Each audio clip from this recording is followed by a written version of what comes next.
Good morning Punjab. ਸਤਿ ਸ਼੍ਰੀ ਅਕਾਲ ਜੀ ਸਾਰਿਆਂ ਨੂੰ। ਤੁਸੀਂ ਵੇਖ ਰਹੇ ਹੋ ਜ਼ੀ ਪੰਜਾਬ ਹਰਿਆਣਾ ਹਿਮਾਚਲ ਤੇ ਤੁਹਾਡੇ ਨਾਲ ਮੈਂ ਅਮ੍ਰਿਤਾ ਗਰਗ ਹਾਜ਼ਰ ਹਾਂ ਲੈ ਕੇ ਇਸ ਵੇਲੇ ਦੀਆਂ ਮੁੱਖ ਖਬਰਾਂ ਤੇ ਸ਼ੁਰੂਆਤ ਕਰਾਂਗੇ ਬੁਲੇਟਿਨ ਦੀ ਅਹਿਮ ਖਬਰ ਦੇ ਨਾਲ, ਜਿੱਥੇ ਰਵਨੀਤ ਬਿੱਟੂ ਦੇ ਬਿਆਨ ਤੇ ਪੰਜਾਬ ਦੀ ਸਿਆਸਤ ਭਖੀ ਹੋਈ ਹੈ।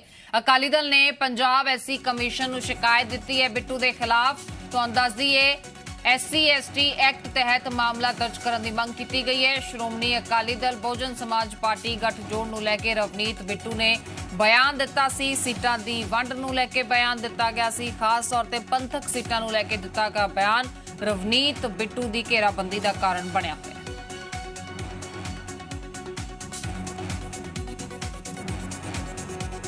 ਸੋ ਇਸ ਮਾਮਲੇ ਨੇ ਫਿਲਹਾਲ ਪੰਜਾਬ ਦੇ ਵਿੱਚ ਸਿਆਸਤ ਭਖਾਈ ਹੋਈ ਹੈ। ਇੱਕ ਪਾਸੇ ਜਿੱਥੇ SC/ST ਕਾਰਡ ਖੇਡਿਆ ਜਾ ਰਿਹਾ ਤਾਂ ਦੂਜੇ ਪਾਸੇ ਇਸੇ SC/ST ਮੁੱਦੇ ਤੇ ਰਵਨੀਤ ਬਿੱਟੂ ਨੂੰ ਘੇਰਿਆ ਜਾ ਰਿਹਾ ਹੈ। ਹਾਲਾਂਕਿ ਰਵਨੀਤ ਬਿੱਟੂ ਦਾ ਵਰਜ਼ਨ ਵੀ ਸਾਹਮਣੇ ਆਇਆ ਸੀ, ਜਿਨ੍ਹਾਂ ਦਾ ਕਹਿਣਾ ਹੈ ਕਿ ਉਹਨਾਂ ਦੇ ਬਿਆਨ ਨੂੰ ਤੋੜ ਮਰੋੜ ਕੇ ਪੇਸ਼ ਕੀਤਾ ਗਿਆ।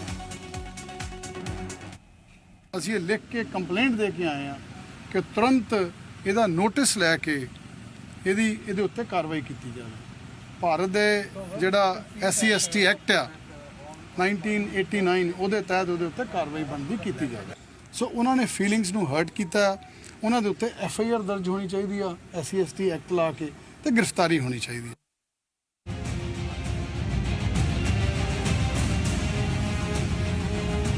ਸ਼੍ਰੋਮਣੀ ਅਕਾਲੀ ਦਲ ਤੇ ਬਹੁਜਨ ਸਮਾਜ ਪਾਰਟੀ ਦੇ ਗਠਜੋੜ ਤੋਂ ਬਾਅਦ ਕਾਂਗਰਸੀ ਸਾਂਸਦ ਰਵਨੀਤ ਸਿੰਘ ਬਿੱਟੂ ਆਪਣੇ ਹੀ ਬਿਆਨ ਦੇ ਚੱਲਦਿਆਂ ਚਾਰੋਂ ਪਾਸੇ ਘੇਰਦੇ ਹੋਏ ਨਜ਼ਰ ਆਉਂਦੇ ਨੇ। ਬਿੱਟੂ ਦੇ ਵੱਲੋਂ ਸੋਸ਼ਲ ਮੀਡੀਆ ਤੇ ਦਿੱਤੇ ਬਿਆਨ ਨੂੰ ਲੈ ਕੇ BSP ਨੇ ਬਿੱਟੂ ਦੇ ਖਿਲਾਫ ਸਖਤ ਕਾਰਵਾਈ ਦੀ ਮੰਗ ਕੀਤੀ ਹੈ ਤੇ ਲੁਧਿਆਣਾ ਦੇ ਡਿਪਟੀ ਕਮਿਸ਼ਨਰ ਦਫ਼ਤਰ ਦੇ ਬਾਹਰ ਬਹੁਜਨ ਸਮਾਜ ਪਾਰਟੀ ਦੇ ਜ਼ਿਲ੍ਹਾ ਪ੍ਰਧਾਨ ਜੀਤ ਰਾਮ ਬਸਰਾ ਨੇ ਵੀ ਕਿਹਾ ਹੈ ਕਿ ਪੁਲਿਸ ਕਮਿਸ਼ਨਰ ਨੂੰ ਮੰਗ ਕਰਦੇ ਨੇ ਕਿ ਅਜਿਹੇ ਦਲਿਤ ਵਿਰੋਧੀ ਲੀਡਰ ਦੇ ਖਿਲਾਫ ਪਰਚਾ ਦਰਜ ਕੀਤਾ ਜਾਏ। ਅਸੀਂ ਕਮਿਸ਼ਨਰ ਸਾਹਿਬ ਨੂੰ ਉਹਨਾਂ ਦੇ ਖਿਲਾਫ ਸ਼ਿਕਾਇਤ ਦੇਵਾਂਗੇ। ਅਸੀਂ ਮੰਗ ਕਰਾਂਗੇ ਕਿ ਉਹਨਾਂ ਦੇ ਉੱਤੇ SC/ST ਐਕਟ ਲਗਾ ਕੇ ਉਹਨਾਂ ਦੇ ਉੱਤੇ ਕੇਸ ਦਰਜ ਕੀਤਾ ਜਾਵੇ। ਖਿਲਾਫ ਅਸੀਂ ਡਿਮਾਂਡ ਕਰਦੇ ਹਾਂ ਪ੍ਰਸ਼ਾਸਨ ਤੋਂ ਕਿ ਬਣਦੀ ਜਿਹੜੀ ਕਾਰਵਾਈ ਆ ਉਹ ਕੀਤੀ ਜਾਣੀ ਚਾਹੀਦੀ ਹੈ। ਸ਼੍ਰੋਮਣੀ ਅਕਾਲੀ ਦਲ ਨੇ ਵੀ ਰਵਨੀਤ ਸਿੰਘ ਬਿੱਟੂ ਦੇ ਖਿਲਾਫ SC ਕਮਿਸ਼ਨ ਨੂੰ ਸ਼ਿਕਾਇਤ ਕਰਦੇ ਹੋਏ SC/ST ਐਕਟ ਦੇ ਤਹਿਤ ਪਰਚਾ ਦਰਜ ਕਰਨ ਦੀ ਮੰਗ ਕੀਤੀ ਹੈ। ਇਹ ਬਹੁਤ ਵੱਡਾ ਇਹ ਗੁਰੂ ਸਾਹਿਬਾਨਾਂ ਦਾ ਅਪਮਾਨ ਹੈ। ਇਹ ਕੇਵਲ ਦਲਿਤ ਭਰਾਵਾਂ ਦਾ ਨਹੀਂ, ਇਹ ਗੁਰੂ ਸਾਹਿਬਾਂ ਦਾ ਅਪਮਾਨ ਹੈ, ਕਿਉਂਕਿ ਸੰਦੇਸ਼ ਉਪਦੇਸ਼ ਗੁਰੂ ਸਾਹਿਬ ਦਾ। ਔਰ ਇਸ ਤਰੀਕੇ ਦੀ ਸ਼ਬਦਾਵਲੀ ਸੋਨੀਆ ਗਾਂਧੀ ਦੀ ਸੋਚ ਨੂੰ, ਕਾਂਗਰਸ ਪਾਰਟੀ ਦੀ ਸੋਚ ਨੂੰ ਦਰਸਾ ਰਿਹਾ ਕਿ ਇਹਨਾਂ ਦੇ ਕੀ ਹਾਲਾਤ ਬਣੇ ਹੋਏ। BJP ਤੋਂ ਤਰਨ ਚੁਗ ਨੇ ਕਿਹਾ ਕਿ CM ਕੈਪਟਨ ਅਮਰਿੰਦਰ ਸਿੰਘ, ਸੋਨੀਆ ਗਾਂਧੀ ਅਤੇ ਬਿੱਟੂ ਨੂੰ ਖੁਦ ਆਪਣੇ ਬਿਆਨ ਤੇ ਮਾਫੀ ਮੰਗਣੀ ਚਾਹੀਦੀ ਹੈ। ਆਮ ਆਦਮੀ ਪਾਰਟੀ ਤੋਂ ਕੁਲਤਾਰ ਸਿੰਘ ਸੰਧਵਾ ਨੇ ਵੀ ਬਿੱਟੂ ਦੇ ਇਸੇ ਬਿਆਨ ਤੇ ਆਪਣਾ ਪ੍ਰਤੀਕਰਮ ਜ਼ਾਹਿਰ ਕੀਤਾ। ਇਹ ਜਿਹੜਾ ਬਿਆਨ ਹੈ, ਮੈਂ ਸਮਝਣਾ ਰਵਨੀਤ ਬਿੱਟੂ ਨੇ ਪੰਜਾਬ ਦੀ ਆਤਮਾ ਤੇ ਚੋਟ ਕੀਤੀ ਹੈ, ਪੰਜਾਬੀਅਤ ਤੇ ਚੋਟ ਕੀਤੀ ਹੈ ਔਰ ਇਹ ਮਾਫ ਕਰਨ ਵਾਲਾ ਬਿਆਨ ਨਹੀਂ। ਕੈਪਟਨ ਅਮਰਿੰਦਰ ਸਿੰਘ ਨੂੰ, ਰਵਨੀਤ ਬਿੱਟੂ ਨੂੰ ਔਰ ਸੋਨੀਆ ਗਾਂਧੀ ਨੂੰ ਪੰਜਾਬ ਤੋਂ ਦਲਿਤ ਭਾਈਚਾਰੇ ਕੋਲੋਂ ਮਾਫੀ ਮੰਗਣੀ ਚਾਹੀਦੀ ਹੈ, ਜਿਹੜੀ ਕਿ ਬੜੀ ਗੈਰ ਜ਼ਿੰਮੇਦਾਰਾਨਾ ਔਰ ਇਸ ਲੈਵਲ ਤੇ ਬੈਠੇ ਹੋਏ ਕਿਸੇ ਵੀ ਸ਼ਖਸੀਅਤ ਨੂੰ ਇਹ ਸ਼ੋਭਾ ਨਹੀਂ ਦਿੰਦਾ। ਕਿਰਪਾ ਕਰਕੇ ਅੱਗੇ ਤੋਂ ਇਹ ਲਈ ਧਿਆਨ ਰੱਖਿਆ ਜਾਵੇ। ਦਰਅਸਲ ਆਗਾਮੀ ਵਿਧਾਨ ਸਭਾ ਚੋਣਾਂ ਦੇ ਵਿੱਚ ਬਹੁਜਨ ਸਮਾਜ ਪਾਰਟੀ 20 ਸੀਟਾਂ ਤੇ ਚੋਣਾਂ ਲੜੇਗੀ, ਜਿਸ ਦੇ ਵਿੱਚ ਸ਼੍ਰੀ ਕਰਤਾਰਪੁਰ ਸਾਹਿਬ, ਚਮਕੌਰ ਸਾਹਿਬ ਤੇ ਅਨੰਦਪੁਰ ਸਾਹਿਬ ਵੀ ਨੇ। ਇਸ ਨੂੰ ਲੈ ਕੇ ਕਾਂਗਰਸੀ ਸਾਂਸਦ ਰਵਨੀਤ ਸਿੰਘ ਬਿੱਟੂ ਨੇ ਸੋਸ਼ਲ ਮੀਡੀਆ ਤੇ ਇੱਕ ਵੀਡੀਓ ਪਾਇਆ, ਜਿਸ ਵਿੱਚ ਉਹਨਾਂ ਨੇ ਕਿਹਾ ਸੀ ਕਿ ਸ਼੍ਰੋਮਣੀ ਅਕਾਲੀ ਦਲ ਇੱਕ ਪੰਥਕ ਪਾਰਟੀ ਹੋਣ ਦੇ ਬਾਵਜੂਦ ਪਵਿੱਤਰ ਥਾਵਾਂ ਤੋਂ BSP ਨੂੰ ਚੋਣਾਂ ਲੜਾ ਰਹੀ ਹੈ। ਵਿਰੋਧ ਹੋਣ ਤੋਂ ਬਾਅਦ ਬਿੱਟੂ ਨੇ ਆਪਣੀ ਸਫਾਈ ਦੇ ਵਿੱਚ ਕਿਹਾ ਕਿ ਉਹਨਾਂ ਦੇ ਕਹਿਣ ਦਾ ਮਤਲਬ ਸੀ ਕਿ ਪੰਥਕ ਪਾਰਟੀ ਹੋਣ ਦੇ ਬਾਅਦ ਵੀ ਸ਼੍ਰੋਮਣੀ ਅਕਾਲੀ ਦਲ ਪਵਿੱਤਰ ਸੀਟਾਂ ਤੋਂ ਚੋਣਾਂ ਕਿਉਂ ਨਹੀਂ ਲੜ ਰਿਹਾ। ਉਹਨਾਂ ਨੇ ਕਿਹਾ ਕਿ ਬਹੁਜਨ ਸਮਾਜ ਪਾਰਟੀ ਨੂੰ SC ਦੇ ਨਾਲ ਜੋੜਨਾ ਗਲਤ ਹੈ। ਮੇਰੇ ਸ਼ਬਦਾਂ ਨੂੰ ਗਲਤ ਤਰੀਕੇ ਦੇ ਨਾਲ ਇਸਤੇਮਾਲ ਕੀਤਾ ਗਿਆ। ਪਵਿੱਤਰ ਸੀਟਾਂ ਜਿਹੜੀਆਂ ਉਹ ਸਾਰੀਆਂ ਸੀਟਾਂ ਜਿਹੜੀਆਂ ਉਹ BSP ਨੂੰ ਦੇਤੀਆਂ। ਤੇ ਦੂਜੀ ਗੱਲ ਯਾਰ, ਤੁਸੀਂ ਗਮਰਾਹ ਕਰਦੇ ਹੋ। ਮਤਲਬ ਜੇ ਤੁਸੀਂ ਸੋਚਦੇ ਹੋ ਵੀ BJP ਨਾਲ ਸਮਝੌਤਾ ਕਰ ਲਿਆ, ਅਸੀਂ ਪੰਥਕ ਸਿੱਖ ਤੇ BJP ਨਾਲ ਹਿੰਦੂ ਵੋਟਾਂ ਲੈ ਲਾਂਗੇ, ਚਲੋ ਹੁਣ ਉਹ ਗਈਆਂ, ਹੁਣ BSP ਨਾਲ ਅਸੀਂ SC ਵੋਟਾਂ ਲੈ ਲਾਂਗੇ। ਕੋਈ ਐ ਲੋਕ ਪੰਜਾਬ ਦੇ ਤੁਸੀਂ ਕੀ ਸਮਝਦੇ ਹੋ ਲੋਕਾਂ ਨੂੰ? BSP ਮਤਲਬ SC ਹੋ ਗਿਆ? ਇਹ ਕਿਹਨੇ ਤੁਹਾਨੂੰ ਦੱਸਦਾ? ਇਹਨਾਂ ਨੂੰ ਤਾਂ ਅੱਧੇ % ਵੋਟ ਵੀ ਪੈਂਦੀ ਨਹੀਂ ਕਿ SC ਵਰਗ ਦੀ BSP ਨੂੰ। ਤਾਂ ਸਾਨੂੰ ਕਾਂਗਰਸ ਨੂੰ ਜਿਹੜੀ ਵੋਟ ਪੈਂਦੀ ਆ ਉਹ ਸਭ ਤੋਂ ਵੱਧ SC ਵਰਗ ਦੀ ਪੈਂਦੀ ਹੈ। ਵੀ ਅਕਾਲੀ ਦਲ ਆ ਜਿਹੜਾ ਉਹ BSP ਨੂੰ ਛੱਡ ਗਿਆ, BSP ਮਤਲਬ SC ਹੋ ਗਏ। ਇਹ ਬਹੁਤ ਛੋਟੀ ਸੋਚ ਦੀ ਗੱਲ ਕੀਤੀ ਆ।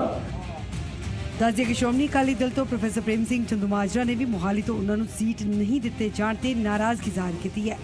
ਜਾਣਕਾਰੀ ਹੈ ਕਿ ਸ਼੍ਰੋਮਣੀ ਅਕਾਲੀ ਦਲ ਦੇ ਵੱਲੋਂ ਮੋਹਾਲੀ ਸੀਟ ਡੀਐਸਪੀ ਨੂੰ ਦੇਣ ਤੇ ਚੰਦੂਮਾਜਰਾ ਨਾਰਾਜ਼ ਹੋਏ ਨੇ। ਫਿਲਹਾਲ ਬਿੱਟੂ ਦੇ ਇਸ ਵਿਵਾਦ ਭਰੇ ਬਿਆਨ ਅਤੇ ਉਸ ਤੋਂ ਬਾਅਦ ਦਿੱਤੀ ਸਫਾਈ ਦੇ ਕੀ ਮਾਇਨੇ ਕੱਢੇ ਜਾ ਰਹੇ ਨੇ ਅਤੇ ਕੀ ਇਸ ਪੂਰੇ ਘਟਨਾਕ੍ਰਮ ਤੋਂ ਬਾਅਦ ਬਿੱਟੂ ਦੀਆਂ ਮੁਸ਼ਕਲਾਂ ਵੱਧ ਸਕਦੀਆਂ ਨੇ? ਕੀ ਆਗਾਮੀ ਚੋਣਾਂ ਵੇਲੇ ਇਸ ਦਾ ਨੁਕਸਾਨ ਪੂਰੀ ਪਾਰਟੀ ਨੂੰ ਝੱਲਣਾ ਪੈ ਸਕਦਾ ਹੈ? ਇਹ तमाम ਸਵਾਲ ਬਣੇ ਹੋਏ ਨੇ। ਚੰਡੀਗੜ੍ਹ ਤੋਂ ਨਿਤਿਕਾ ਮਹੇਸ਼ਵਰੀ ਦੀ ਰਿਪੋਰਟ, ਜ਼ੀ ਮੀਡੀਆ।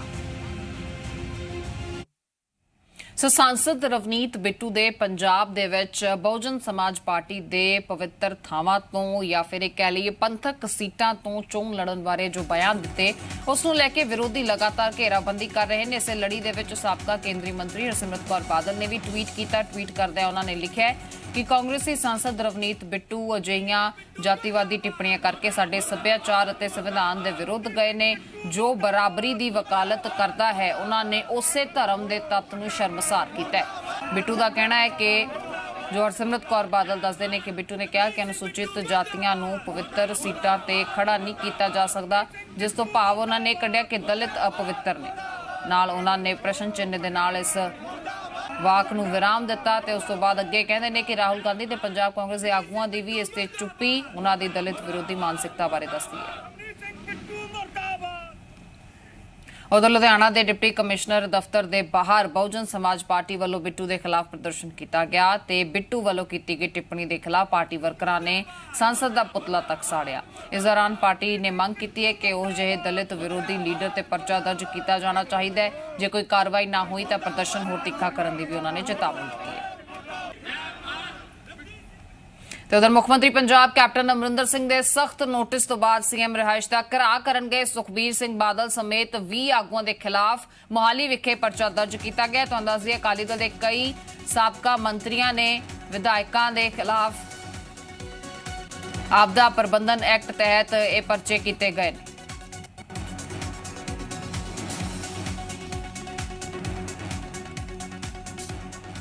ਕੋਵਿਡ ਪ੍ਰੋਟੋਕਾਲ ਹੀ ਫੋਲੋ ਕਰਦੇ ਰਹੇ ਹੁਣ ਤੱਕ, ਔਰ ਇਹ ਆਪ ਵਾਲੇ ਤਾਂ ਰਲ ਕੇ ਖੇਡਦੇ। ਕੱਲ ਗਏ ਸੀਐਮ ਹਾਊਸ, ਉੱਥੇ ਤਾਂ ਰਹਿੰਦਾ ਕੋਈ ਨਹੀਂ।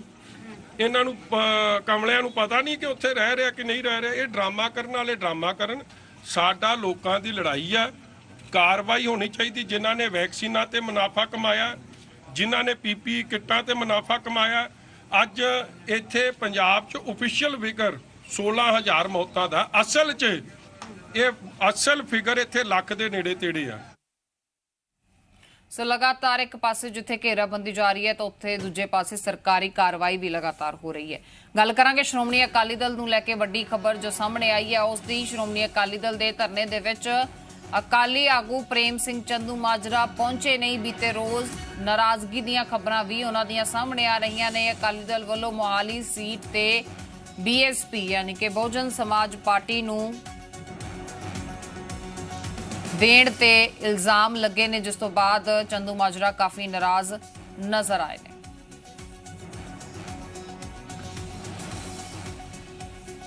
ਸੋ ਪੰਜਾਬ ਸਰਕਾਰ ਵੱਲੋਂ ਪਾਬੰਦੀਆਂ ਦੇ ਵਿੱਚ ਰਾਹਤ ਦਿੱਤੀ ਗਈ ਹੈ। ਸਮੀਖਿਆ ਬੈਠਕ ਹੋਈ ਜਿਸ ਦੌਰਾਨ ਰਾਹਤ ਦੇਣ ਬਾਰੇ ਫੈਸਲਾ ਕੀਤਾ ਗਿਆ। ਸਿਨੇਮਾ ਹਾਲ, ਜਿਮ ਤੇ ਰੈਸਟੋਰੈਂਟ 50% ਸਮਰੱਥਾ ਦੇ ਨਾਲ ਖੋਲ੍ਹਣ ਦੀ ਇਜਾਜ਼ਤ ਦੇ ਦਿੱਤੀ ਗਈ ਹੈ।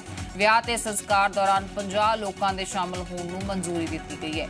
ਹੁਣ ਸ਼ਾਮ 7 ਵਜੇ ਦੀ ਥਾਂ ਰਾਤ 8 ਵਜੇ ਤੋਂ ਨਾਈਟ ਕਰਫਿਊ ਸ਼ੁਰੂ ਹੋਏਗਾ।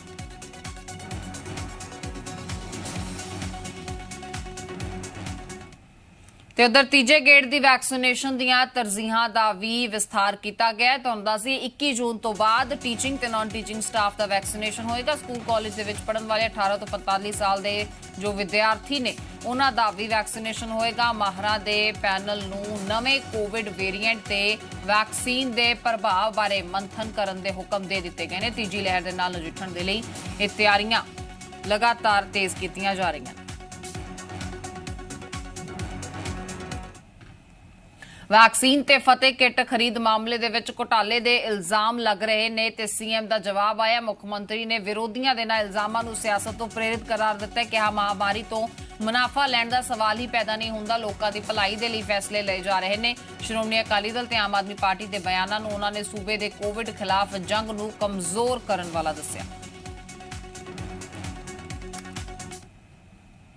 ਸੋ ਪੰਜਾਬ ਦੇ ਵਿੱਚ ਬਿਹਤਰ ਹੈ ਰਿਕਵਰੀ ਰੇਟ। ਕੋਰੋਨਾ ਨੂੰ ਲੈ ਕੇ ਐਕਟਿਵ ਮਰੀਜ਼ਾਂ ਦਾ ਜੋ ਅੰਕੜਾ ਲਗਾਤਾਰ ਉਸ ਦੇ ਵਿੱਚ ਗਿਰਾਵਟ ਦਰਜ ਕੀਤੀ ਜਾ ਰਹੀ ਹੈ। ਬੀਤੇ 24 ਘੰਟਿਆਂ ਦੇ ਵਿੱਚ 642 ਨਵੇਂ ਮਾਮਲੇ ਸਾਹਮਣੇ ਆਏ ਨੇ ਤੇ ਇਸ ਤੋਂ ਇਲਾਵਾ ਇਹਨਾਂ 24 ਘੰਟਿਆਂ ਦੇ ਵਿੱਚ 38 ਮੌਤਾਂ ਹੋਈਆਂ ਨੇ। 1691 ਮਰੀਜ਼ ਠੀਕ ਵੀ ਹੋਏ ਨੇ ਤੇ ਅੰਕੜਾ ਜੋ ਹੈ ਕੋਰੋਨਾ ਮਰੀਜ਼ਾਂ ਦਾ ਉਹ 5,99,153 ਪਹੁੰਚ ਚੁੱਕਿਆ ਹੈ। ਇਹ ਅੰਕੜਾ ਹੈ ਜੋ ਮਰੀਜ਼ ਕੋਰੋਨਾ ਨਾਲ ਪੀੜਿਤ ਹੋਏ। ਇਹਨਾਂ ਵਿੱਚੋਂ 10,802 ਹੀ ਐਕਟਿਵ ਕੇਸ ਰਹਿ ਗਏ ਨੇ। ਕਈਆਂ ਦੀ ਮੌਤ ਹੋ ਚੁੱਕੀ ਹੈ, ਕਈ ਠੀਕ ਹੋ ਚੁੱਕੇ ਨੇ।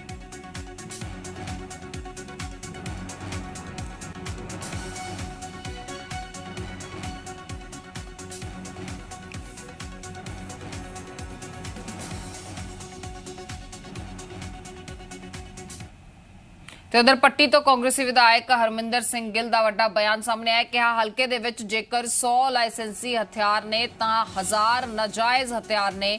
ਪੁਲਿਸ ਨੂੰ ਹਲਕੇ ਦੇ ਵਿੱਚ ਸਕਰੀਨਿੰਗ ਕਰਵਾਉਣ ਦੀ ਉਹਨਾਂ ਨੇ ਮੰਗ ਕੀਤੀ ਹੈ।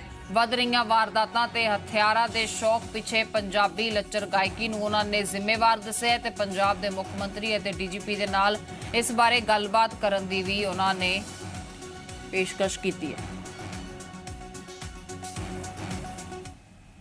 ਪੱਟੀ ਹਲਕੇ ਦੇ ਜਿਹੜੇ ਵਿਧਾਇਕ ਹਰਮਿੰਦਰ ਸਿੰਘ ਗਿੱਲ ਉਹਨਾਂ ਨੇ ਗੱਲ ਕੀਤੀ ਹੈ ਕਿ ਇੱਥੇ ਇਸ ਹਲਕੇ ਦੇ ਵਿੱਚ ਜਿਹੜੇ ਨੇ ਕਾਫੀ ਇਲੀਗਲ ਹਥਿਆਰ ਨੇ। ਉਹਨਾਂ ਦਾ ਇਸ ਤਰ੍ਹਾਂ ਦਾ ਕਹਿਣਾ ਹੈ। ਉਹਨਾਂ ਨਾਲ ਹੀ ਗੱਲ ਕਰਾਂਗੇ। ਗਿੱਲ ਸਾਹਿਬ, ਤੁਹਾਡੇ ਵੱਲੋਂ ਇਹ ਚਰਚਾ ਛੇੜੀ ਗਈ ਹੈ ਕਿ ਇਸ ਜ਼ਿਲ੍ਹੇ 'ਚ ਖਾਸ ਕਰਕੇ ਪੱਟੀ ਏਰੀਆ ਦੇ ਵਿੱਚ ਕਾਫੀ ਇਲੀਗਲ ਵੈਪਨਸ ਨੇ, ਜਿਹੜੇ ਲੀਗਲ ਵੈਪਨਸ ਨਾਲੋਂ ਵੀ 10 ਟਾਈਮਸ ਜ਼ਿਆਦਾ। ਦੇਖੋ, ਗੱਲ ਅਸਲ 'ਚ ਇਹ ਹੈ ਕਿ ਅਸੀਂ ਜੋ ਦੇਖ ਰਹੇ ਹਾਂ ਕਿ ਇੱਥੇ ਛੋਟੀਆਂ ਮੋਟੀਆਂ ਵੀ ਲੜਾਈਆਂ ਹੁੰਦੀਆਂ, 30-30 40-40 50-50 ਮੁੰਡੇ ਇਕੱਠੇ ਹੋ ਕੇ ਇੱਥੇ ਗੋਲੀਆਂ ਚਲਾ ਕੇ ਜਾਂਦੇ ਨੇ। ਪਿਛਲੇ ਦਿਨ ਇੱਕ ਛੋਟੀ ਜਿਹੀ ਲੜਾਈ ਇੱਥੇ ਸਾਡੇ ਜ਼ਮੀਨ ਨੂੰ ਲੈ ਕੇ ਚੀਮੇ ਪਿੰਡ 'ਚ ਹੋਈ ਹੈ। ਉੱਥੇ ਵੀ 40-40 50-50 ਬੰਦੇ ਇਕੱਠੇ ਹੋਏ ਤੇ ਗੋਲੀਆਂ ਦੋਵਾਂ ਪਾਸਿਆਂ ਤੋਂ ਚੱਲੀਆਂ। ਆਫਟਰ ਆਲ ਹਥਿਆਰ ਕਿੱਥੋਂ ਆਉਂਦੇ ਨੇ? ਇਹ ਹਥਿਆਰ ਜਿਹੜੇ ਨੇ, ਜਿੰਨੇ ਲਾਇਸੈਂਸ ਨਹੀਂ ਗੇ, ਜਿੰਨੇ ਨਜਾਇਜ਼ ਹਥਿਆਰ ਚੱਲ ਰਹੇ ਨੇ। ਹਰ ਇੱਕ ਨੌਜਵਾਨ ਬੱਚਾ ਸ਼ੌਂਕ ਸਮਝਦਾ ਕਿ ਮੈਂ ਡੱਬ 'ਚ ਵੀ ਮੇਰਾ ਹਥਿਆਰ ਚਾਹੀਦਾ। ਔਰ ਇਹਦਾ ਜਿਹੜਾ ਓਰੀਜਨ ਆ ਉਹ ਸਾਡੇ ਜਿਹੜੇ ਅੱਜ ਕੱਲ੍ਹ ਦੇ ਪੰਜਾਬੀ ਗਾਣੇ ਨੇ ਉਹਨਾਂ ਦੀ ਪਿਕਚਰਾਈਜੇਸ਼ਨ ਜਿਹੜੀ ਹੈ ਉਹਦੇ ਵਿੱਚ ਮੈਂ ਸਮਝਦਾ ਕਿ ਗੈਂਗਵਾਰ ਨੂੰ ਉਤਸ਼ਾਹਿਤ ਕੀਤਾ ਜਾਂਦਾ ਹੈ। ਔਰ ਉਹਦੇ ਵਿੱਚ 40-40 50-50 ਬੰਦੇ ਰਫਲਾਂ ਲੈ ਕੇ ਤੁਰੇ ਫਿਰਦੇ ਨੇ, ਕੋਈ ਰੌਕਟ ਲੈਂਚਰ ਲੈ ਕੇ ਤੁਰਿਆ ਫਿਰਦੇ। ਇਹ ਕੌਣ ਪਰਮਿਸ਼ਨ ਦਿੰਦਾ ਇਹਨਾਂ ਗਾਣਿਆਂ ਨੂੰ? ਔਰ ਜਿਹੜਾ ਗੈਂਗਸਟਰਿਜ਼ਮ ਨੂੰ ਪ੍ਰਮੋਟ ਕਰਦੇ ਆ, ਉਹਨੂੰ ਉਤਸ਼ਾਹਿਤ ਕਰਦੇ ਆ ਗਾਣੇ, ਇਹਨਾਂ ਗਾਣਿਆਂ 'ਤੇ ਬੈਨ ਲੱਗਣਾ ਚਾਹੀਦਾ ਹੈ। ਜਿਹੜੇ ਵੀ ਇਹਨਾਂ ਨੂੰ ਗਾਣਿਆਂ ਨੂੰ ਸੈਂਸਰ ਕਰਦੇ ਆ ਜਾਂ ਪਾਸ ਕਰਦੇ ਆ, ਉਹਨਾਂ ਨੂੰ ਪਤਾ ਨਹੀਂ ਕਿਹੜੀ ਸੋਚ ਜਾਂ ਕਿਹੜੀ ਕਰਦੇ ਆ। ਅੱਜ ਕੱਲ੍ਹ ਜਿਹੜੇ ਸਾਡੇ ਨੌਜਵਾਨ ਬੱਚੇ ਨੇ, ਇਹਨਾਂ ਲੋਕਾਂ ਨੂੰ ਜਿਹੜੇ ਸਾਡੇ ਗਾਇਕ ਨੇ ਇਹਨਾਂ ਨੂੰ ਰੋਲ ਮਾਡਲ ਸਮਝਦੇ ਨੇ। ਅਤੇ ਜੇ ਰੋਲ ਮਾਡਲ ਹੱਥਾਂ ਵਿੱਚ ਰੌਕਟ ਲਾਂਚਰ ਫੜ ਕੇ ਤੁਰੇ ਫਿਰਨਗੇ ਅਤੇ ਹਥਿਆਰ ਫੜ ਕੇ ਤੁਰੇ ਫਿਰਨਗੇ, ਲੋਕਾਂ ਦੇ ਅਟੈਕ ਕਰਨਗੇ ਜਾਂ ਦਿਖਾਉਣਗੇ, ਤਾਂ ਫਿਰ ਨੈਚੁਰਲੀ ਸਾਡੇ ਹਲਕੇ 'ਚ ਵੀ ਹੋਊਗਾ, ਸਾਰੇ ਇਲਾਕੇ ਪੰਜਾਬ 'ਚ ਹੋਊਗਾ। ਇਸ ਕਰਕੇ ਮੈਂ ਪਹਿਲੀ ਗੱਲ ਤਾਂ ਇਹ ਕਹਿੰਦਾ ਕਿ ਇਹੋ ਜਿਹੇ ਗਾਣੇ ਬਿਲਕੁਲ ਬੈਨ ਹੋਣੇ ਚਾਹੀਦੇ ਆ। ਔਰ ਇਹੋ ਜਿਹੇ ਸਿੰਗਰ ਜਾਂ ਜਿਹੜੇ ਗੀਤ ਲਿਖਦੇ ਨੇ ਜਾਂ ਸਿੰਗਰ ਨੇ ਜਿਹੜੇ ਪਿਕਚਰਾਈਜ਼ ਕਰਦੇ, ਉਹਨਾਂ ਖਿਲਾਫ ਪਰਚੇ ਦਰਜ ਹੋਣੇ ਚਾਹੀਦੇ ਆ। ਔਰ ਜਿਹੜੇ ਸਾਡੇ ਇਲਾਕੇ ਦੇ ਵਿੱਚ ਕੌਂਬਿੰਗ ਆਪਰੇਸ਼ਨ ਹੋਣਾ ਚਾਹੀਦਾ ਹੈ। ਨੌਜਵਾਨ ਬੱਚੇ ਕਿਸੇ ਪਾਰਟੀ ਨਾਲ ਸੰਬੰਧਿਤ ਹੈ, ਜਿਹੜੇ ਗੁੰਮਰਾਹ ਹੋ ਕੇ ਨਜਾਇਜ਼ ਹਥਿਆਰ ਲਈ ਫਿਰਦੇ ਆ, ਉਹਨਾਂ ਨੂੰ ਇਹ ਨਹੀਂ ਪਤਾ ਕਿ ਨਜਾਇਜ਼ ਹਥਿਆਰ ਲੈ ਕੇ ਘੁੰਮਣਾ ਜਿਹੜਾ ਕਿੱਡਾ ਵੱਡਾ ਕਾਨੂੰਨੀ ਅਪਰਾਧ ਆ। ਉਹਨਾਂ ਦੇ ਖਿਲਾਫ ਕਾਨੂੰਨ ਦੇ ਮੁਤਾਬਕ ਸਖਤ ਕਾਰਵਾਈ ਹੋਣੀ ਚਾਹੀਦੀ ਹੈ। ਇਹੋ ਜਿਹੇ ਹਥਿਆਰ ਜ਼ਬਤ ਹੋਣੇ ਚਾਹੀਦੇ ਆ। ਔਰ ਜਿਹੜੇ ਵੀ ਉਹਨਾਂ ਨੂੰ ਪ੍ਰੋਤਸਾਹਨ ਕਰਦੇ ਨੇ, ਉਹਨਾਂ ਨੂੰ ਉਤਸ਼ਾਹਿਤ ਕਰਦੇ ਨੇ, ਮਦਦ ਕਰਦੇ ਨੇ, ਪ੍ਰੋਟੈਕਟ ਕਰਦੇ ਨੇ, ਉਹਨਾਂ ਦੇ ਖਿਲਾਫ ਕਾਰਵਾਈ ਹੋਣੀ ਚਾਹੀਦੀ, ਭਾਵੇਂ ਕਿਸੇ ਵੀ ਪਾਰਟੀ ਤੋਂ ਕੋਈ ਸੰਬੰਧਿਤ ਹੋਵੇ। ਤਰਨਤਾਰਨ ਤੋਂ ਮਨੀਸ਼ ਸ਼ਰਮਾ, ਜ਼ੀ ਮੀਡੀਆ। ਤੇ ਉਧਰ ਕਾਰਪੋਰੇਟਾਂ ਨੂੰ ਟੱਕਰ ਦੇਣ ਦੇ ਲਈ ਕਿਸਾਨ ਹੁਣ ਆਪ ਮੁਹਾਰੇ ਹੋ ਗਏ ਨੇ। ਲੁਧਿਆਣਾ ਦੇ ਆਲਮਗੀਰ ਤੋਂ ਕਿਸਾਨ ਹੱਟ ਦੀ ਸ਼ੁਰੂਆਤ ਕੀਤੀ ਗਈ ਹੈ ਤੇ ਇੱਥੇ ਹਰ ਪ੍ਰੋਡਕਟ ਕਿਸਾਨ ਬ੍ਰਾਂਡ ਦਾ ਹੀ ਹੋਏਗਾ। ਕਿਸਾਨਾਂ ਨੇ ਆਪਣਾ ਹੀ ਬ੍ਰਾਂਡ ਇਜਾਦ ਕਰ ਲਿਆ ਤੇ ਇਸ ਸ਼ੋਰੂਮ ਦੀ ਖਾਸ ਗੱਲ ਵੀ ਕੀ ਹੈ, ਤੁਹਾਨੂੰ ਇਸ ਰਿਪੋਰਟ ਰਾਹੀਂ ਦਿਖਾਵਾਂਗੇ।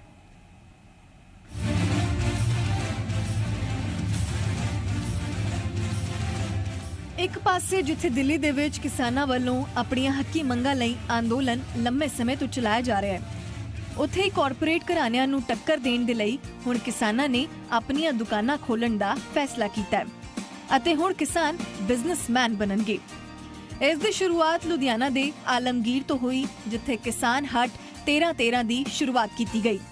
ਇੱਥੇ ਹਰ ਪ੍ਰੋਡਕਟ ਕਿਸਾਨ ਬ੍ਰਾਂਡ ਦਾ ਹੈ। ਕਿਸਾਨਾਂ ਨੇ ਆਪਣਾ ਹੀ ਬ੍ਰਾਂਡ ਇਜਾਦ ਕਰ ਲਿਆ ਹੈ, ਉਹ ਵੀ ਭਾਰਤ ਸਰਕਾਰ ਦੁਆਰਾ ਪ੍ਰਮਾਣਿਤ।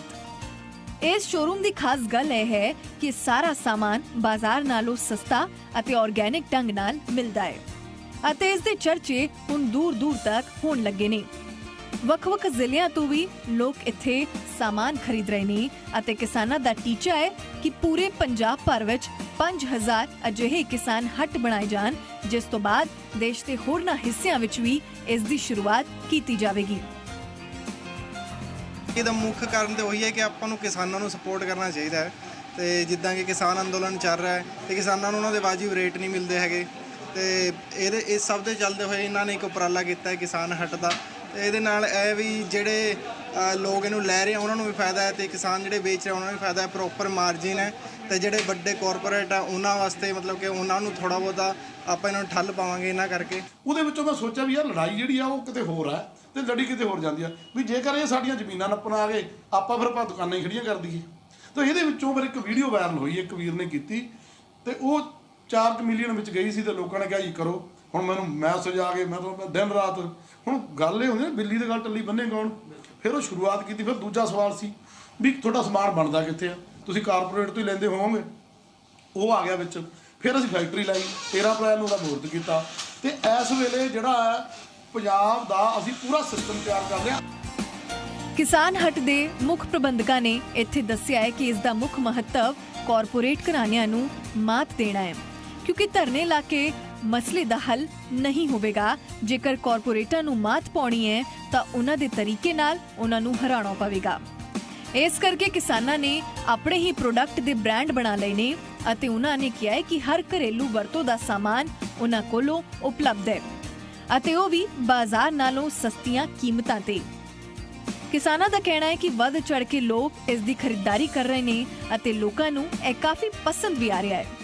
ਦੂਜੇ ਪਾਸੇ ਵੱਖ-ਵੱਖ ਥਾਵਾਂ ਤੇ ਜਿੱਥੇ ਮਾਲ ਸਪਲਾਈ ਹੋਵੇਗਾ, ਉਹਨਾਂ ਨੇ ਕਿਹਾ ਕਿ ਆਮ ਲੋਕ, ਆਮ ਕਿਸਾਨ ਪਿੰਡਾਂ ਤੋਂ ਬਹੁਤ ਹੀ ਘੱਟ ਖਰਚੇ ਤੇ ਇਸ ਦੀ ਸ਼ੁਰੂਆਤ ਕਰ ਸਕਦੇ ਹਨ, ਜਿਸ ਨਾਲ ਉਹਨਾਂ ਨੂੰ ਰੋਜ਼ਗਾਰ ਵੀ ਮਿਲੇਗਾ। ਬਿਊਰੋ ਰਿਪੋਰਟ, ਜ਼ੀ ਮੀਡੀਆ। ਤੇ ਹੁਣ ਗੱਲ ਕਰਦੇ ਮੋਗਾ ਦੀ ਰਹਿਣ ਵਾਲੀ 32 ਸਾਲਾ ਜਸਪ੍ਰੀਤ ਦੀ, ਜਿਸ ਨੂੰ ਕਿ ਪੁਰਾਣੀਆਂ ਚੀਜ਼ਾਂ ਸੰਭਾਲਣ ਦਾ ਬਹੁਤ ਸ਼ੌਕ ਹੈ। ਜਸਪ੍ਰੀਤ ਨੇ ਮੁਗਲਾਂ ਦੇ ਸਮੇਂ ਤੋਂ ਲੈ ਕੇ ਹੁਣ ਤੱਕ ਦੀਆਂ ਸਾਰੀਆਂ ਕਰੰਸੀਆਂ ਸਾਂਭ ਕੇ ਰੱਖੀਆਂ ਹੋਈਆਂ ਨੇ, ਜਿਸ ਦੇ ਵਿੱਚ ਤਾਂਬਾ ਵੀ ਹੈ, ਚਾਂਦੀ ਵੀ ਹੈ ਤੇ ਕਈ ਪੁਰਾਣੇ ਸਿੱਕੇ ਸ਼ਾਮਿਲ ਨੇ। ਦੇਖਦੇ ਹਾਂ ਰਿਪੋਰਟ।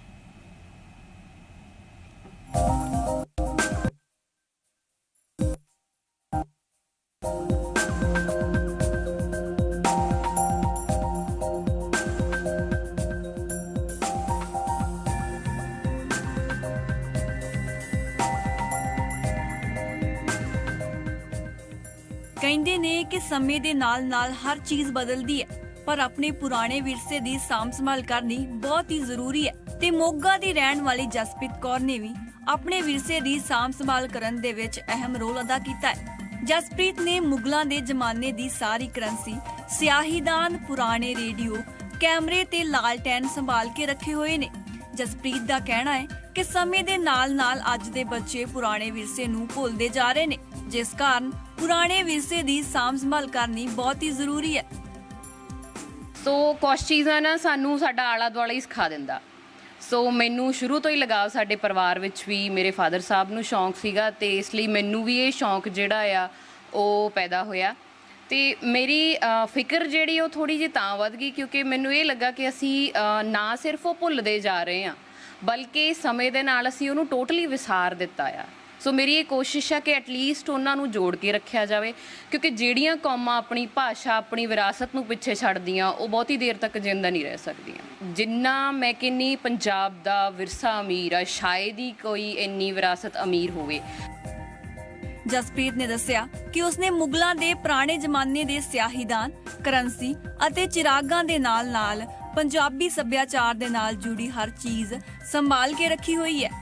ਉਸਨੇ ਆਪਣੇ ਘਰ ਦੀ ਛੱਤ ਤੇ ਛੋਟੇ-ਛੋਟੇ ਮਿੱਟੀ ਦੇ ਘਰ ਬਣਾਏ ਹੋਏ ਨੇ ਜਿਹੜੇ ਪੁਰਾਣੇ ਸਮੇਂ ਦੀਆਂ ਯਾਦਾਂ ਨੂੰ ਤਾਜ਼ਾ ਕਰਦੇ ਨੇ। ਇਸ ਤੋਂ ਇਲਾਵਾ ਜਸਪ੍ਰੀਤ ਨੇ ਆਜ਼ਾਦੀ ਤੋਂ ਪਹਿਲਾਂ ਭਾਰਤ ਵਿੱਚ ਵਰਤੀ ਜਾਂਦੀ ਕਰੰਸੀ ਵੀ ਸੰਭਾਲ ਕੇ ਰੱਖੀ ਹੋਈ ਹੈ। ਸੋ ਮੇਰੇ ਕੋਲ ਤਾਂ ਮੈਂ ਕਹਿੰਦੀ ਹਾਂ ਜੇ ਕਲੈਕਸ਼ਨ ਦੀ ਗੱਲ ਕੀਤੀ ਜਾਵੇ ਤਾਂ ਬਹੁਤ ਥੋੜੀ ਆ ਤੇ ਜਿੰਨੀ ਵੀ ਹੈਗੀ ਆ ਮੈਂ ਤੁਹਾਨੂੰ ਉਹ ਦਿਖਾਉਣੀ ਆ ਕਿ ਮੇਰੇ ਕੋਲੇ ਮੁਗਲਾਂ ਦੇ ਵੇਲੇ ਦੀਆਂ ਇੰਕ ਪੌਟਸ ਨੇ, ਜਿਸ ਤਰ੍ਹਾਂ ਤੁਸੀਂ ਆ ਦੇਖ ਸਕਦੇ ਹੋ। ਇਹ ਮੁਗਲਾਂ ਦੇ ਵੇਲੇ ਦੀਆਂ ਮਤਲਬ ਐਗਜ਼ੈਕਟ ਇਹਨਾਂ ਦਾ ਕੋਈ ਈਅਰ ਨਹੀਂ ਹੁੰਦਾ, ਇਹ ਐਗਜ਼ੀਬਿਸ਼ਨ ਦੇ ਵਿੱਚ ਖਰੀਦੀਆਂ ਜਾਂਦੀਆਂ ਆ। ਇਹ ਦੇਖੋ ਕਿੰਨੀ ਸੋਹਣੀ ਇਹਦੀ ਸ਼ੇਪ ਬਣੀ ਹੋਈ ਆ। ਇਸ ਤਰ੍ਹਾਂ ਦੀਆਂ ਕਲੈਕਸ਼ਨਸ ਤਾਂ ਤੁਹਾਨੂੰ ਹੋਰ ਵੀ ਮਿਲ ਜਾਣਗੀਆਂ ਪਰ ਕੁਝ ਕੁ ਚੀਜ਼ਾਂ ਆ ਜਿਹੜੀਆਂ ਉਹ ਸਪੈਸ਼ਲ ਕਾਰੀਗਰੀ ਬਣਾਉਂਦੇ ਸੀ। ਸੋ ਅਸੀਂ ਗਰਮੀਆਂ ਦੀਆਂ ਛੁੱਟੀਆਂ 'ਚ ਹੀ ਅਕਸਰ ਹੀ ਮੈਂ ਜਾ ਕੇ ਜਦੋਂ ਪਿੰਡ ਰਹਿੰਦੀ ਆ ਤਾਂ ਇਹ ਮਿੱਟੀ ਜਿਹੜੀ ਹੁੰਦੀ ਆ ਉਹ ਤੇ ਇਹਦੇ ਵਿੱਚ ਤੂੜੀ ਰਲਾ ਲਈ ਜਾਂਦੀ ਆ ਤਾਂ ਕਿ ਉਹਦੀ ਪਕੜ ਬਣ ਜਾਵੇ ਤੇ ਮਿੱਟੀ ਤੇ ਤੂੜੀ ਨੂੰ ਰਲਾ ਕੇ ਫਿਰ ਅਸੀਂ ਇਹਨੂੰ ਰੈਡੀ ਕਰਦੇ ਆ। ਜਿਵੇਂ ਇੱਕ ਵਾੜ ਹੋ ਜਾਂਦੀ ਆ, ਫਿਰ ਉਹ ਜਦੋਂ ਸੁੱਕਦੀ ਆ ਫਿਰ ਉਹਦੇ ਉੱਪਰ ਹੋਰ। ਸੋ ਇਸ ਤਰ੍ਹਾਂ ਦੇ ਬਣਾ ਕੇ ਅਸੀਂ ਹੋਰ ਵੀ ਜਿਹੜੇ ਸਾਡੇ ਜਿਨ੍ਹਾਂ ਨੂੰ ਸ਼ੌਂਕ ਹੁੰਦਾ ਵੀ ਜਾਂ ਸਾਨੂੰ ਬਣਾ ਦਿਓ ਉਹਨਾਂ ਤੱਕ ਅਸੀਂ ਪਹੁੰਚਦੇ ਕਰਦੇ ਹਾਂ। ਅੱਜ ਕੱਲ੍ਹ ਉਹ ਇਲੈਕਟ੍ਰੋਨਿਕਸ ਜਿਹੜੀਆਂ ਆਈਟਮ ਇੰਪਲਾਇੰਸਿਸ ਨੇ ਉਹਨਾਂ ਨੇ ਜਗ੍ਹਾ ਲੈ ਲਈ ਆ ਬੇਸ਼ੱਕ, ਪਰ ਇਹਨਾਂ ਚੀਜ਼ਾਂ ਦਾ ਕੋਈ ਮੁਕਾਬਲਾ ਨਹੀਂ ਹੈ। ਸੋ ਹੱਥੀਂ ਸਾਰੀ ਮਿਹਨਤ ਕਰਕੇ ਸਵੇਰ ਤੋਂ ਲੈ ਕੇ ਈਵਨ ਚੱਕੀ ਪੀਸੀ ਜਾਂਦੀ ਸੀ ਤੇ ਉਹ ਚੱਕੀ ਵੀ ਮੇਰੇ ਕੋਲੇ ਬਣਾਈ ਹੋਈ ਹੈਗੀ ਆ ਛੋਟੀ। ਜਿਹੜੀ ਇੰਡੀਅਨ ਕਰੰਸੀ ਹੈ ਇਹਨੂੰ ਰੁਪੀਜ਼ ਜਿਹੜਾ ਆ ਰੁਪਈਆ, ਇਹ ਸ਼ੇਰ ਸ਼ਾਹ ਸੂਰੀ ਉਹਨਾਂ ਨੇ ਦਿੱਤਾ ਸੀਗਾ ਇਹਨੂੰ ਕਰੰਸੀ ਨੂੰ ਨਾਮ ਆਪਣੀ ਨੂੰ। ਤੇ ਇਹਦੇ ਵਿੱਚ ਮੇਰੇ ਕੋਲੇ ਕਲੈਕਸ਼ਨ ਹੈਗੀ ਆ। ਇਹ ਜਿਹੜੀ ਆ ਸੀਰੀਜ਼ ਹੁੰਦੀ ਹੈ ਸਭ ਤੋਂ ਵੱਖਰੀ ਹੁੰਦੀ ਹੈ। ਇਹਦੇ ਨਾਲ ਆਪਾਂ ਨੂੰ ਉਸ ਨੋਟ ਦੀ ਡਿਟੇਲ ਆ ਜਿਹੜੀ ਉਹ ਪਤਾ ਲੱਗ ਜਾਂਦੀ ਹੈ। ਸੀਕੁਐਂਸ ਵਾਈਜ਼ ਪਾਏ ਹੋਏ ਸਾਰੇ, ਜਿਸ ਤਰ੍ਹਾਂ 1 ਰੁਪਏ ਦਾ ਇਹ ਸਿੱਕੇ ਇਸ ਤਰ੍ਹਾਂ ਵੱਖਰੀ ਵੱਖਰੀ ਸਟੇਟ ਦੇ ਨੇ। ਜਿਸ ਤਰ੍ਹਾਂ ਇਹ ਜੋਧਪੁਰ ਦੇ ਨੇ, ਉਹਨਾਂ ਟਾਈਮਾਂ ਦੇ ਵਿੱਚ ਉੱਥੇ ਰਾਜ ਕਿਹੜਾ ਸੀਗਾ ਉਹਨਾਂ ਦਾ ਵੀ ਜ਼ਿਕਰ ਕੀਤਾ ਹੋਇਆ। ਕਿਹੜੇ ਰਾਜੇ ਨੇ ਉਹਨਾਂ ਨੂੰ ਜਾਰੀ ਕੀਤਾ ਸੀ ਉਸ ਦਾ ਪੂਰਾ ਜ਼ਿਕਰ ਆ, ਪੂਰੀ ਡਿਟੇਲ ਆ। ਕਿਹੜੀ ਵੱਖਰੀ ਵੱਖਰੀ ਸਟੇਟ ਦੇ ਨੇ। ਜ਼ੀ ਮੀਡੀਆ ਨਾਲ ਗੱਲਬਾਤ ਕਰਦੇ ਹੋਏ ਜਸਪ੍ਰੀਤ ਦਾ ਕਹਿਣਾ ਹੈ ਕਿ ਅੱਜ ਦੇ ਬੱਚੇ ਸਾਰਾ ਕੰਮ ਕੰਪਿਊਟਰ ਅਤੇ ਮੋਬਾਈਲ ਤੇ ਕਰਦੇ ਨੇ, ਪਰ ਪੁਰਾਣੇ ਵਿਰਸੇ ਬਾਰੇ ਉਹਨਾਂ ਨੂੰ ਕੋਈ ਵੀ ਜਾਣਕਾਰੀ ਨਹੀਂ ਹੈ। ਜਸਪ੍ਰੀਤ ਨੇ ਕਿਹਾ ਕਿ ਆਪਣੇ ਪੁਰਾਣੇ ਵਿਰਸੇ ਬਾਰੇ ਬੱਚੇ ਸਿਰਫ ਹੁਣ ਕਿਤਾਬਾਂ ਦੇ ਵਿੱਚ ਹੀ ਪੜ੍ਹਦੇ ਨੇ, ਇਸ ਲਈ ਉਹਨਾਂ ਨੂੰ ਇਹ ਸਾਰਾ ਵਿਰਸਾ ਦਿਖਾਉਣ ਦੇ ਲਈ ਸਾਰੀਆਂ ਪੁਰਾਣੀਆਂ ਚੀਜ਼ਾਂ ਸੰਭਾਲ ਕੇ ਰੱਖੀਆਂ ਨੇ। ਮੋਗਾ ਤੋਂ ਨਵਦੀਪ ਸਿੰਘ ਦੀ ਰਿਪੋਰਟ, ਜ਼ੀ ਮੀਡੀਆ। ਇਹਨਾਂ ਖਬਰਾਂ ਦੇ ਨਾਲ ਫਿਲਹਾਲ ਇਸ ਬੁਲੇਟਿਨ ਦੇ ਵਿੱਚ ਇੰਨਾ ਹੀ। ਸਤਿ ਸ਼੍ਰੀ ਅਕਾਲ।